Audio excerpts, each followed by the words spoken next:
Planetas alienígenas.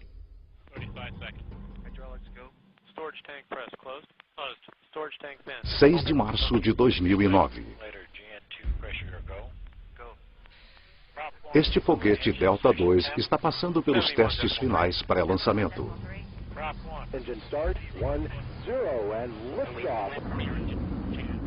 É o início de uma missão extraordinariamente ambiciosa.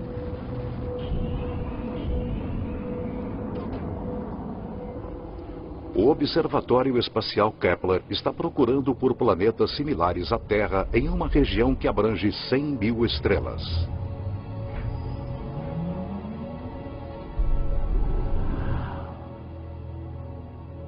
É a culminação de uma jornada que começou há mais de uma década, com uma das mais profundas descobertas científicas jamais realizadas.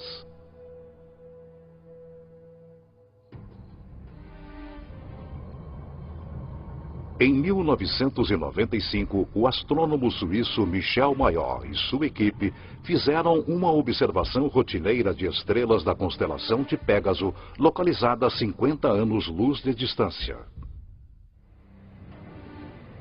Mas os instrumentos mostraram algo estranho. Uma das estrelas saltava e oscilava violentamente. Descobrimos que uma dessas estrelas tem uma velocidade que muda com o tempo. O que seria poderoso bastante para perturbar uma estrela do tamanho do nosso Sol? Mayor sugere uma resposta radical: um planeta. Mas nunca ninguém tinha avistado um planeta ao redor de outra estrela semelhante ao Sol. O problema de se detectar planetas ao redor de outras estrelas é que, conforme um planeta orbita uma estrela próxima, esse planeta se perde por causa de sua luz tênue no clarão da estrela muito brilhante.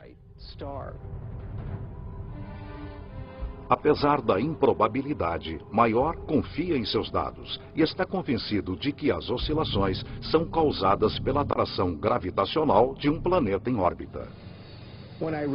Quando eu li essa afirmação do Michel Mayor, eu fiquei muito cético. Já tinha havido muitas falsas alegações sobre o primeiro planeta descoberto ao redor de outra estrela. E eu pensei, aqui vamos nós de novo.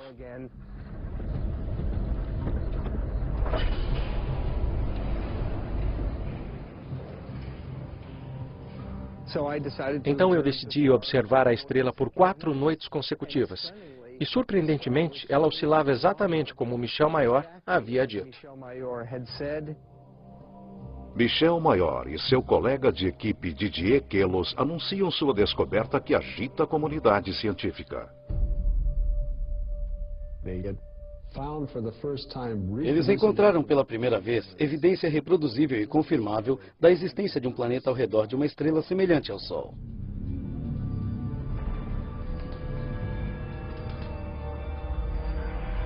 Oficialmente chamado 51 Pégase B, o planeta foi apelidado Belerofonte, em homenagem ao herói grego que domou o cavalo alado Pégaso. É um planeta que quebra todas as regras.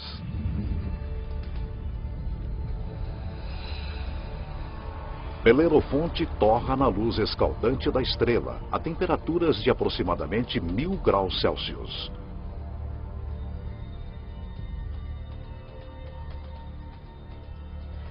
Tem quase 150 vezes a massa da Terra e é um gigante gasoso como Júpiter. Um gigante gasoso é um planeta composto principalmente por hidrogênio e hélio. Apenas as camadas exteriores são gasosas, mas por dentro são comprimidos a pressões tão gigantescas que não se parecem nada com gás. Diferente de qualquer coisa encontrada em nosso sistema solar, esta é uma classe completamente nova de planeta, que os cientistas chamam de Júpiter quente. Se formos ao Havaí e observarmos o fluxo da lava de lá, um Júpiter quente é tão quente quanto. É muito quente mesmo. A Terra se encontra a uma distância confortável de 150 milhões de quilômetros do Sol. Como esses Júpiteres quentes estão aproximadamente 100 vezes mais próximos, a quantidade de luz do Sol que eles recebem é 10.000 vezes maior. Se isto fosse uma estrela e isto um Júpiter quente, o Júpiter quente estaria a 3 ou 4 diâmetros estelares de distância da estrela. Então seria 1, 2, 3. Um Júpiter quente estaria próximo assim de sua estrela. Júpiteres quentes estão sujeitos à força de maré. Eles ficam virados com a mesma face para a estrela o tempo todo, assim como a Lua em relação à Terra. É permanentemente dia de um lado e permanentemente noite do outro. Se eu estivesse preso num Júpiter quente, eu gostaria de estar do lado de trás e torceria para que parte do calor do lado da frente, virado para a estrela, chegasse até a parte de trás.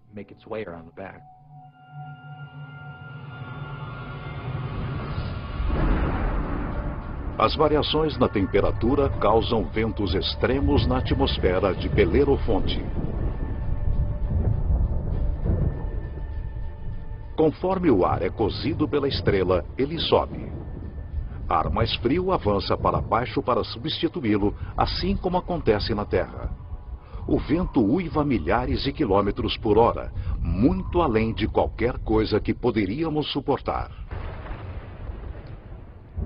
As rajadas de calor garantem a inexistência de vapor de água, mas isso não significa que não haja chuva. É quente demais para que nuvens de água se formem aqui. Aqui as nuvens seriam feitas de ferro. O vapor de ferro pode existir a temperaturas bem mais elevadas que o de água. E por isso, as coisas podem ficar um pouco complicadas.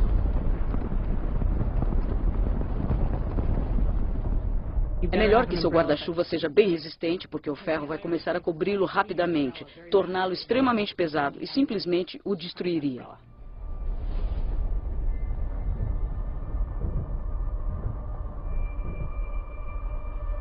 O céu acima se enche de cortinas dançantes de cores. Partículas carregadas da estrela próxima formam auroras bem mais radicais do que a aurora boreal na Terra. Esse planeta recentemente descoberto possui outra característica singular. Belerofonte orbita seu Sol em apenas 4,2 dias. Nenhum planeta que se respeite orbita uma estrela em 4,2 dias. Nenhum dos planetas em nosso sistema solar leva um tempo tão curto. Para os cientistas, a órbita minúscula desafia as noções antigas de como os planetas se formam. O fato de que o planeta orbitava a cada 4 dias era um enigma total. Até que uma noite, no meio da noite, acordei e pensei, isso deve ser prova de que os planetas migram para dentro. Eles não ficam parados onde estão. A chave do enigma encontra-se em como os planetas se formam. Os planetas são um subproduto da formação das estrelas. Quando as estrelas se formam, elas têm um disco de poeira e detritos à sua volta, e desses detritos formam-se os planetas. Muito do que sabemos vem do telescópio espacial Hubble, conforme ele se volta para regiões como a nebulosa da Águia. Essa nuvem interestelar é adornada por discos de poeira e gás que se contraem. Um aglomerado gigante se forma no centro de cada disco. As temperaturas chegam a 10 milhões de graus Celsius. A mesma fusão nuclear que energiza nosso Sol é liberada.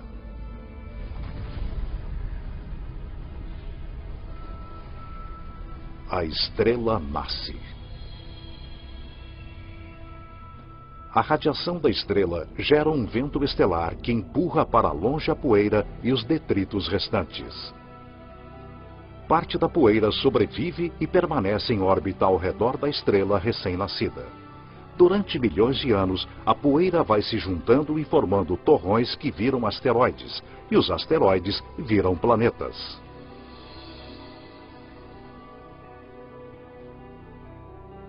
Esses planetas migram através do disco até que encontram uma órbita estável.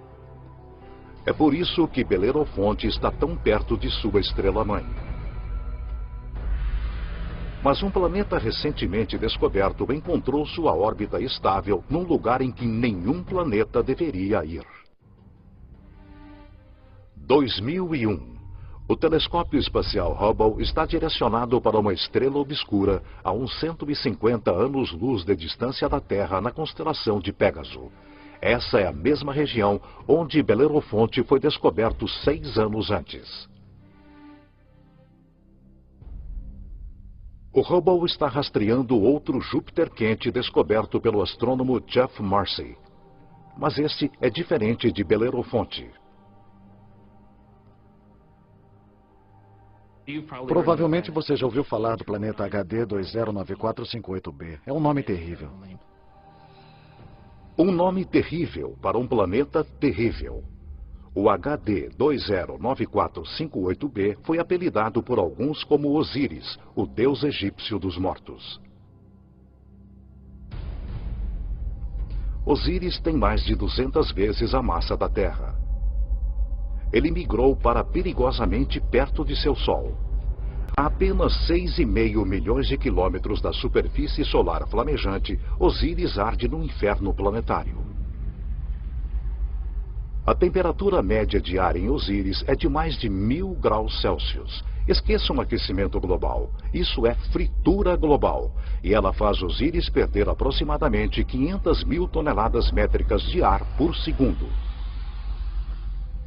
Há um vazamento de gás, um fluxo contínuo de hidrogênio e hélio. E isso está formando uma nuvem grande, enorme ao redor do planeta. Sua atmosfera está vazando para dentro do espaço. Os cientistas especulam que um rastro colossal de gás esteja movendo-se em espiral através do planeta por milhares de quilômetros. Osíris apresenta para os astrônomos uma oportunidade sem precedentes. Usando o Hubble, eles analisam a atmosfera inchada do planeta alienígena. Esta é a primeira vez que podemos determinar a composição da atmosfera de um planeta extrasolar.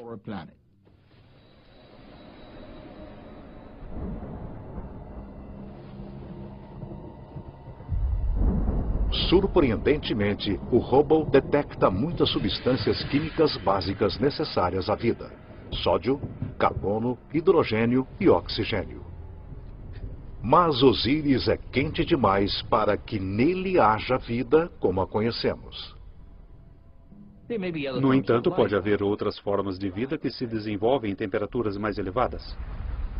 Mas não há superfície sólida, como a conhecemos em um Júpiter quente. Então essa vida teria que ser de minúsculos micróbios flutuando em aerossóis. E sobre a nossa própria Terra, nós temos vida que flutua pela nossa atmosfera. Mas essa vida não começou lá. Por isso, quase certamente, não existiria vida em Júpiteres quentes. Os astrônomos descobriram muitos Júpiteres quentes desde que Belerofonte foi descoberto em 1995. Mas as condições nesses mundos os descartam como lugares onde o drama da vida pode se desenvolver.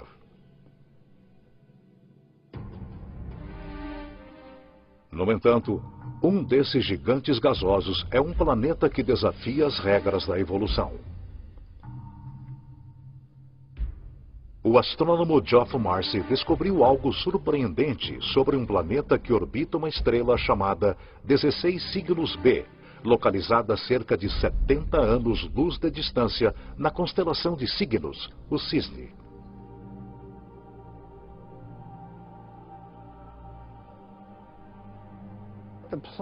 O planeta estava claramente em uma órbita alongada, o que o trazia para perto e depois para longe da estrela-mãe. E claro, isso desafiava nossas expectativas baseadas em nosso próprio sistema solar, onde todos os planetas circundam nosso Sol em órbitas quase circulares, como aqueles sulcos em um disco de vinil. Como um gigantesco ioiô no espaço, o gigante gasoso vai para frente e para trás, atravessando seu sistema solar. Seria como se a Terra fizesse uma investida de mais de 40 milhões de quilômetros para mais perto do Sol e depois ultrapassasse Marte em direção a Júpiter todos os anos.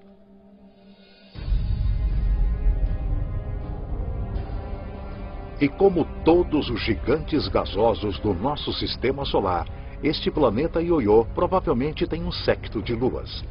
Marcy especula que uma dessas luas poderia ser semelhante à Terra. E é aí que começa a história interessante.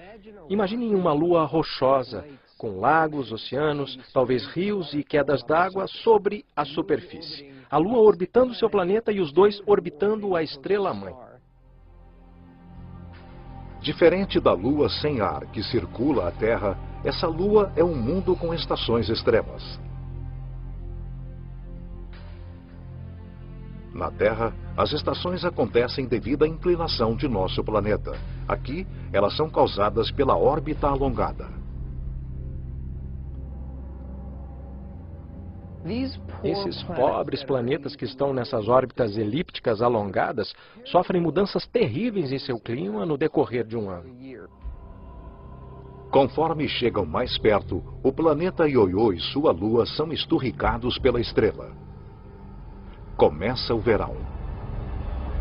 A atmosfera na Lua, semelhante à Terra, é castigada por tempestades extremas. Os furacões de categoria 5 sobre a Terra são pequenos redemoinhos comparados aos vórtices monstruosos que se formam aqui.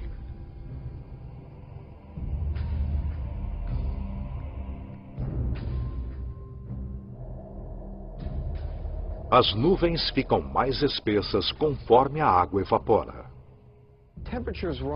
As temperaturas aumentam dramaticamente. Qualquer água ou gás aqueceriam. E, de fato, os oceanos ferveriam e virariam vapor. Seria como uma enorme sauna. Durante o pico do verão, toda a Lua é sufocada por temperaturas de mais de 400 graus Celsius.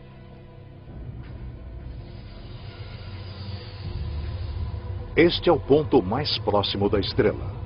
Durante sua órbita total de 26 meses, a estação de verão mal chega a 2 meses. Mas é uma estação e tanto. O planeta e sua lua afastam-se da fornalha da estrela. As temperaturas caem para limites que nós acharíamos temperados e confortáveis.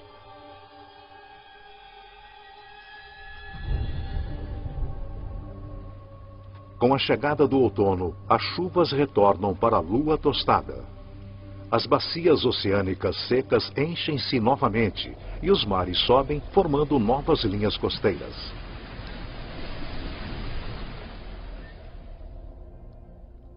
A tranquilidade prevalece, conforme o planeta Ioiô e sua lua entram no congelamento do inverno.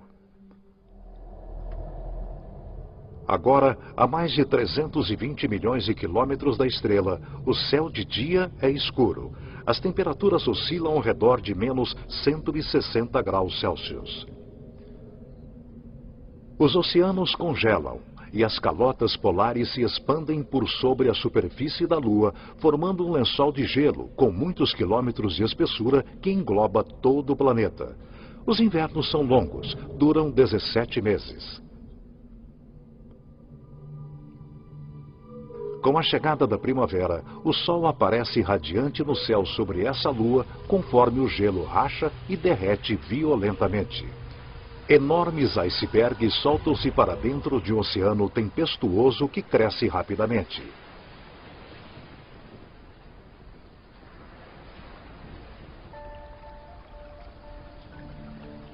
Por 2 períodos muito curtos, durante o degelo da primavera e as chuvas do outono, o clima sobre essa lua, semelhante à Terra, fica fresco e confortável. A uma distância de 150 milhões de quilômetros da estrela, aproximadamente a mesma distância entre a Terra e o Sol, a órbita elíptica desse planeta e sua lua atravessa uma área ao redor da estrela que os cientistas chamam de zona habitável. As condições aqui são perfeitas para a vida. Se você estiver muito perto da estrela, é quente demais. Se estiver muito longe, aí será frio demais e tudo congelará. Mas, se você estiver bem no meio, é perfeito. Toda estrela tem uma zona habitável. A localização dessa região depende do tamanho e da temperatura da estrela. Em nosso sistema solar, Vênus marca a fronteira interna e Marte a fronteira externa. A Terra, com sua abundância de vida, fica bem no meio. O planeta Ioiô atravessa a zona habitável 2 vezes por ano, por 3 meses e meio e durante a primavera, conforme ele corre para dentro. E novamente no outono, por 3 meses e meio, conforme ele volta apressado para as regiões mais frias do espaço. Poderia a vida sobreviver às condições fora da zona habitável?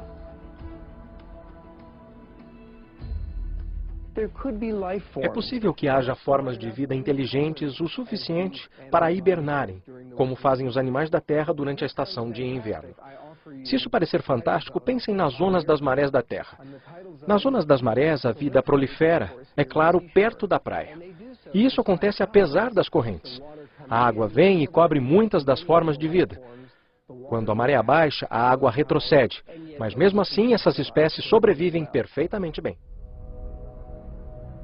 O estranho ciclo da órbita do planeta Ioiô cria condições transitórias apropriadas à vida, mas também à morte.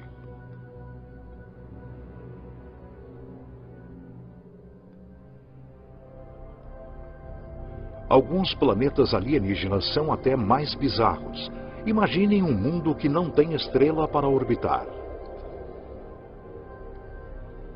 Os cientistas especulam que a nossa galáxia esteja cheia de planetas errantes, vagando pelos caminhos obscuros do espaço interestelar. São planetas órfãos, planetas expulsos de seu sistema solar pelo caos da migração planetária. Os astrônomos chamam esses mundos de planemos. Planemos são planetas sem estrela. Eles vagam pela galáxia indefinidamente. Que força gigantesca seria necessária para expulsar um planeta de seu sistema solar? Quando uma jovem estrela se forma, com um contingente de planetas à sua volta, muitos desses planetas interagem uns com os outros gravitacionalmente. Empurram uns aos outros, estilingam uns aos outros, de modo que um deles é ejetado do sistema planetário, eliminado do programa por votação. Se infelizmente você fosse um habitante de um planeta e fosse expulso por uma colisão ou quase colisão contra outro grande objeto, provavelmente se moveria rapidamente para fora da zona habitável. Há centenas de bilhões desses pobres planetas errantes, imprevisíveis e perdidos em nossa galáxia, a Via Láctea, sem uma estrela-mãe para lhe dar amor. Frios, escuros e silenciosos. Como os planemos não têm sol, eles são mundos sem dias nem anos.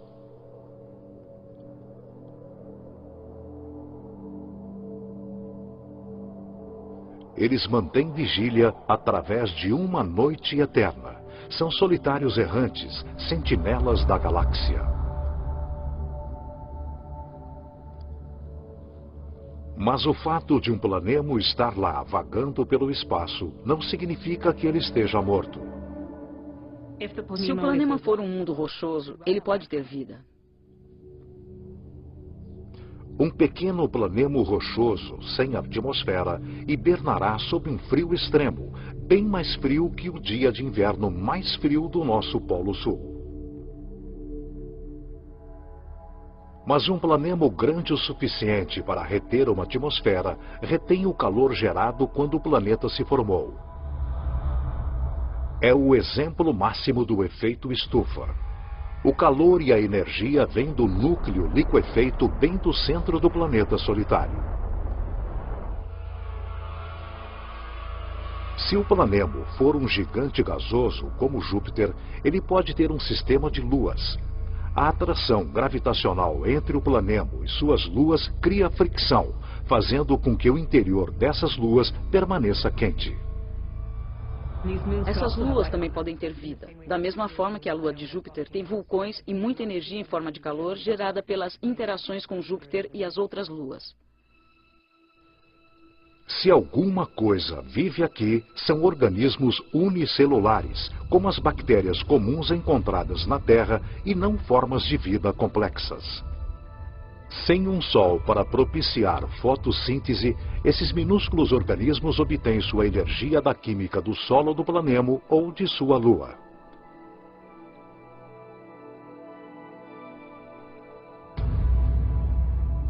Há condições semelhantes na Terra. Colônias de bactérias são encontradas bem no fundo das minas na África do Sul. Elas não têm acesso a oxigênio ou à luz e sobrevivem inteiramente das substâncias químicas que produzem a partir da terra que as circunda. Seu metabolismo é extremamente lento e elas se reproduzem apenas uma vez a cada 1000 anos. Se há vida em um planemo sem Sol, essa vida poderia ser organismos como esses, isolados quando seu planeta era jovem. Enquanto os planemos adormecem sem serem perturbados, o mundo vem sendo destruído por mudanças caóticas desde o início dos tempos.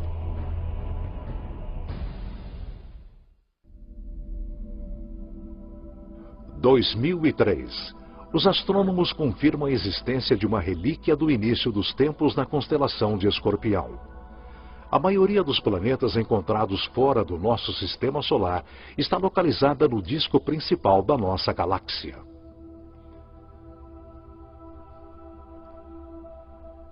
Mas este mundo está empoleirado bem acima do halo da Via Láctea, em um agrupamento de quase 10.000 estrelas primordiais.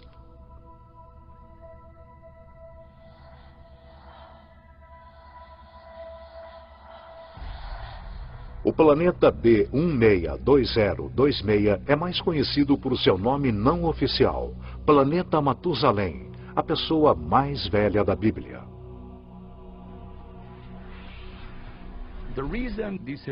Ele ficou conhecido como Planeta Matusalém, porque aquele agrupamento tem cerca de 12 bilhões de anos. A Terra é uma adolescente planetária comparada ao velho Matusalém. Aproximadamente 8 bilhões de anos antes da Terra se formar, Matusalém já era um jovem gigante gasoso, talvez com tempestades violentas e um séquito de luas.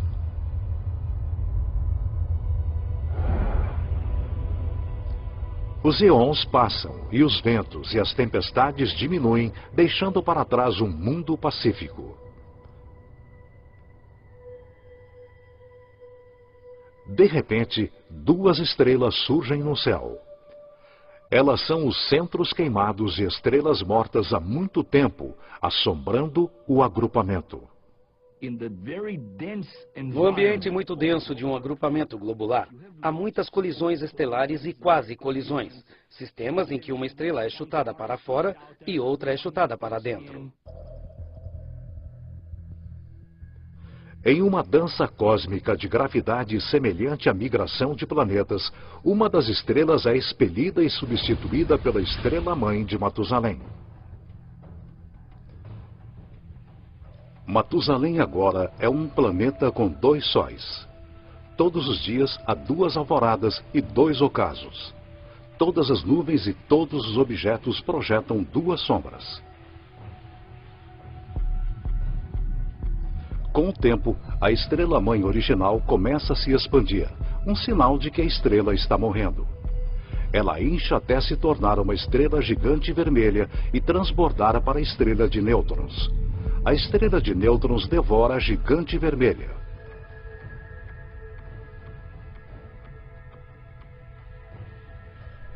Hoje, Matusalém é um mundo aprisionado pelos esqueletos de 2 estrelas mortas. O núcleo despido da gigante vermelha e sua acompanhante, a estrela pulsante de nêutrons. Matusalém é um sobrevivente. Mas nada se compara à estranha anomalia de um pulsar, cerca de 980 anos-luz de distância da Terra na constelação de Virgem.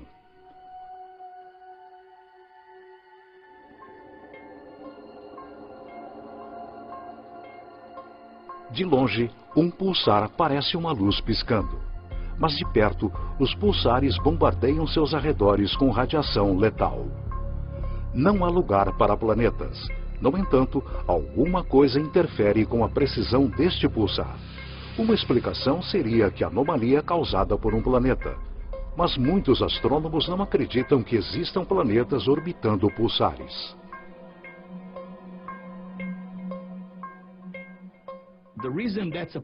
Isso é um problema, porque os pulsares são formados em explosões incríveis.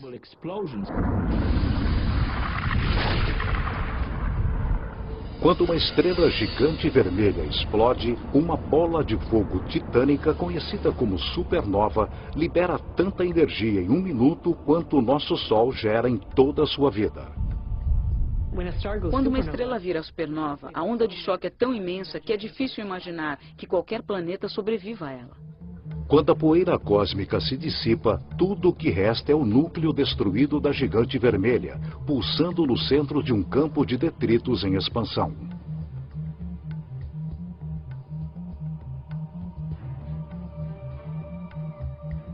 A matéria destruída pela explosão colossal volta para o pulsar e forma um disco. Nesse caos, um novo mundo se forma, nascido do fogo e da destruição. Um zumbi planetário surgido da carcaça da ex-estrela gigante vermelha. É incrível que planetas possam se formar nesse ambiente. Um planeta que orbita um pulsar nos dá a impressão de estarmos numa discoteca com uma luz estroboscópica bem forte, que é o pulsar.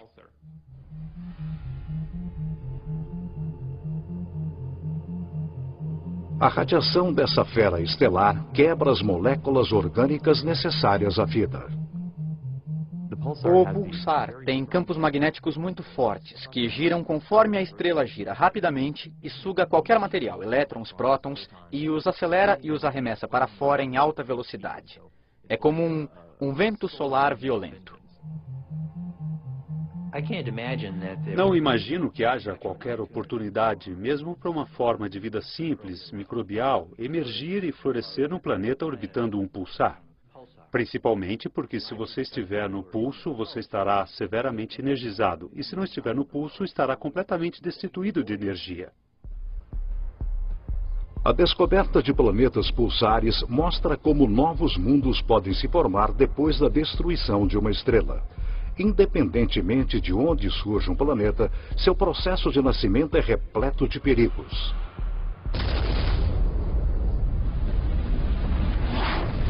Às vezes, a violência é tanta que o fim do mundo chega antes de seu início. 2007. Astrônomos usando o telescópio gigante Gemini Norte fazem uma estranha descoberta no agrupamento das Pleiades, cerca de 400 anos-luz da Terra. Uma estrela conhecida apenas por seu número de catálogo, HD 23514, é cercada por uma nuvem gigante de poeira e gás com um formato de uma rosca. A estrela no centro dessa formação tem cerca de 100 milhões de anos. Um bebê cósmico em termos astronômicos. O nosso Sol é 45 vezes mais velho. As condições são perfeitas para que se formem planetas. Mas a análise espectral descobre algo estranho. A poeira está completamente pulverizada.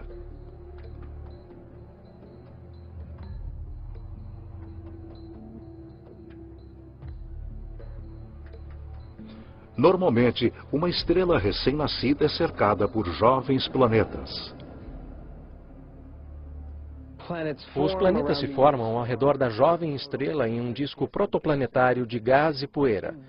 Então, esses planetas seguem seu alegre destino, orbitando a estrela, sem perceberem que estão em uma órbita próxima demais de outro planeta. Bilhões de anos atrás, 2 planetas primordiais que orbitavam a HD 23514 espiralam para sua morte. Conforme os 2 mundos se aproximam, as forças das marés achatam cada planeta do formato de esfera para o formato ovalado.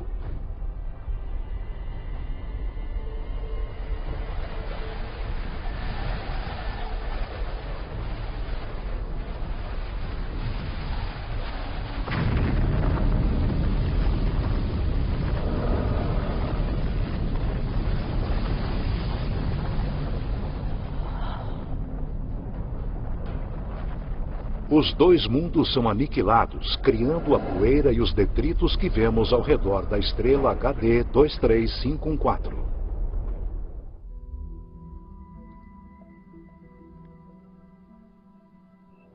Há um novo planeta lá fora, um planeta cuja existência antes desconhecíamos. Não é apenas um planeta, é um novo tipo de planeta. Terra sob asteroides.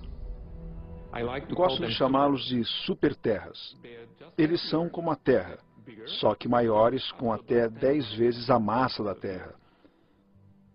Uma das famílias de superterras se parece com a nossa própria Terra, continentes, oceanos. Algumas podem ser muito secas, como Marte. E também tem outra família que chamamos de mundos aquáticos, ou planetas oceanos, que são completamente cobertos por água. Bem-vindos a Gliese 581c.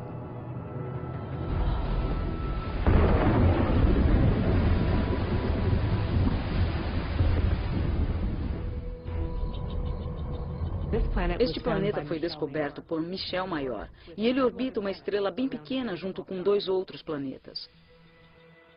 Ele fica apenas a 20 anos-luz de distância na constelação de Libra e é um dos menores planetas terrestres encontrados além do nosso sistema solar. Mas isso não significa que o Gliese 581c seja pequeno. Ele é uma superterra com 5 vezes a massa de nosso planeta Terra. E é a possibilidade de encontrar água líquida que anima os cientistas.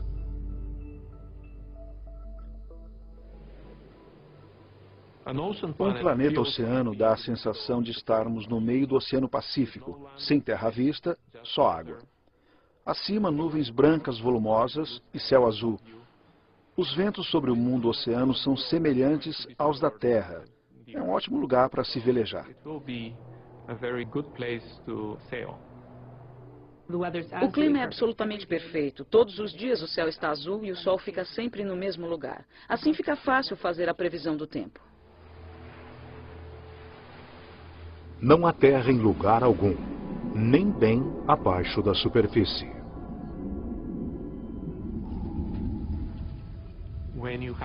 Quando há uma grande quantidade de água, no fundo do oceano forma-se uma pressão muito alta, com mais de 1 milhão de atmosferas.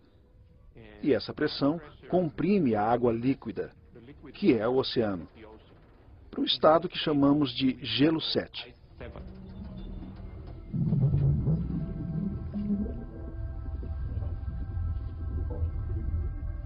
Não é como o gelo da nossa geladeira. As moléculas de água no gelo da nossa geladeira são meio que todas embaralhadas. Mas se o gelo se forma sob alta pressão, as moléculas de água ficam ordenadas e podem ficar alinhadas.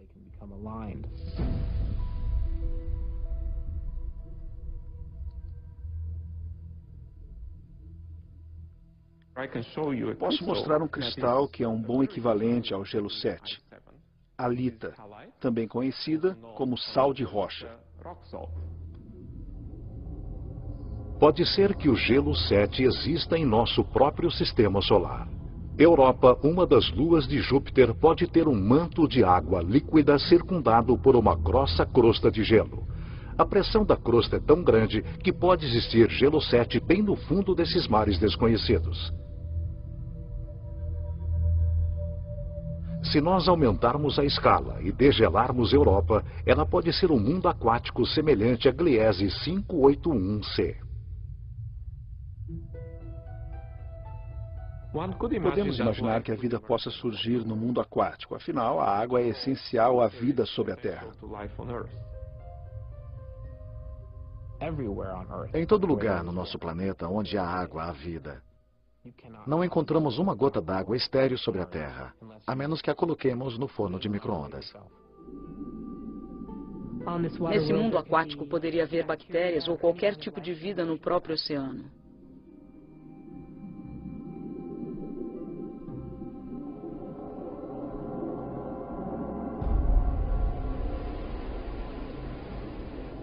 Mas nem todas as superterras são mundos aquáticos repletos de vida. Quando falamos de superterras, falamos de duas famílias principais. Em sua maior parte rochosa, com um pouco de água, e em sua maior parte aquática, com um oceano sem fim. Mas temos que adicionar uma terceira família, de provavelmente superterras e planetas similares à Terra, muito raros, chamados planetas carbono. Um planeta carbono é diferente de qualquer coisa que já vimos. É um lugar com uma química estranha, mas repleto de tesouros terrenos.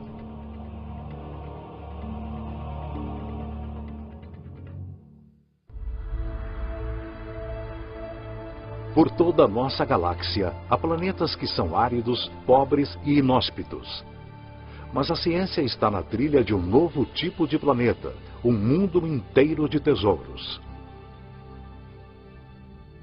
Em nosso sistema solar, em nosso Sol e em todas as estrelas próximas, há sempre mais oxigênio do que carbono. Mas se pensarmos em um lugar no universo onde há mais carbono que oxigênio, a formação desse planeta será bem diferente. A análise espectral mostra que o carbono é bem mais abundante quando a 26 mil anos-luz de distância do centro de nossa galáxia. Os planetas que se formam aqui podem conter uma fartura de carbono. O céu matutino de um mundo de carbono seria qualquer coisa, exceto límpido e azul. Eu imagino uma névoa amarela com nuvens pretas de fuligem. E conforme penetramos mais na atmosfera, eu imagino lagos feitos de compostos como metano ou gasolina. Imagino esses poços borbulhantes, mal cheirosos de lodo negro, como poços de petróleo.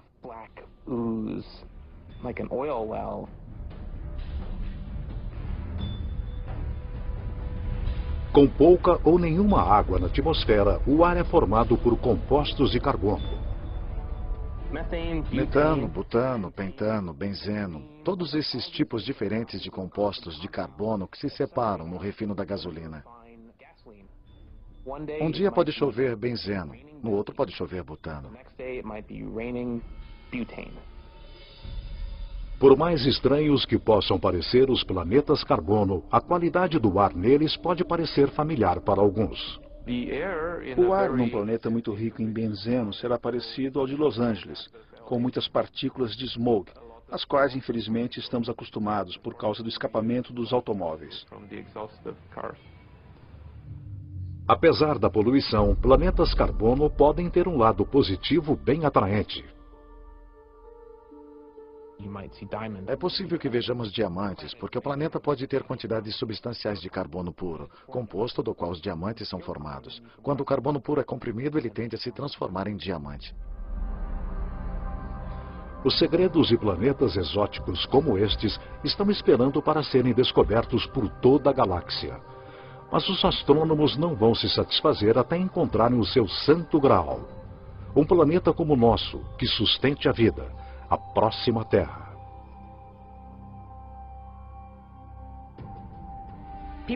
Sempre me perguntam se eu acho que vamos encontrar outro planeta como a Terra. E eu respondo, com certeza.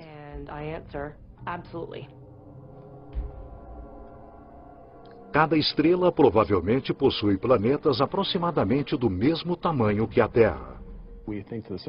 Achamos que cada estrela tem vários planetas com a massa da Terra ou a massa de superterras. Então, se temos 200 bilhões de estrelas na galáxia, pode haver 400 bilhões de terras ou mais. 400 bilhões de terras. O Observatório Espacial Kepler é o primeiro instrumento capaz de encontrar um desses planetas. O Kepler está direcionado para a constelação de Cygnus, no céu noturno, para 100 mil estrelas. E tira uma foto atrás da outra a cada minuto.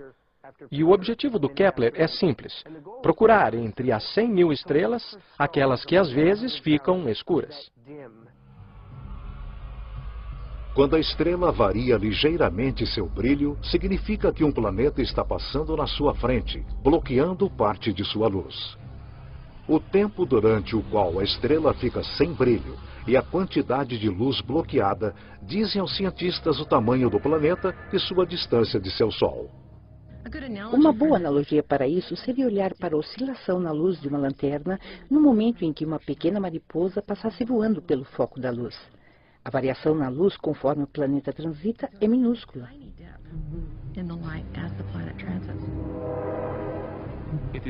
É uma técnica muito poderosa, porque permite descobrir planetas que são até menores do que a Terra ao redor de estrelas semelhantes ao Sol.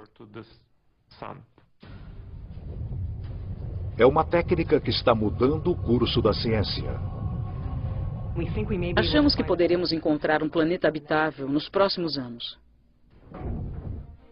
Os cientistas estimam que a missão Kepler encontrará um mínimo de 50 terras alienígenas.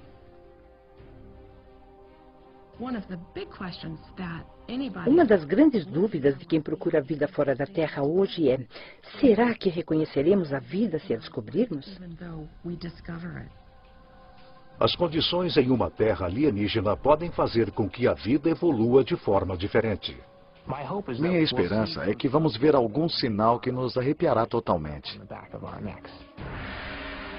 Seja qual for esse sinal, será o primeiro capítulo da maior história científica jamais contada. Versão Marshmallow São Paulo.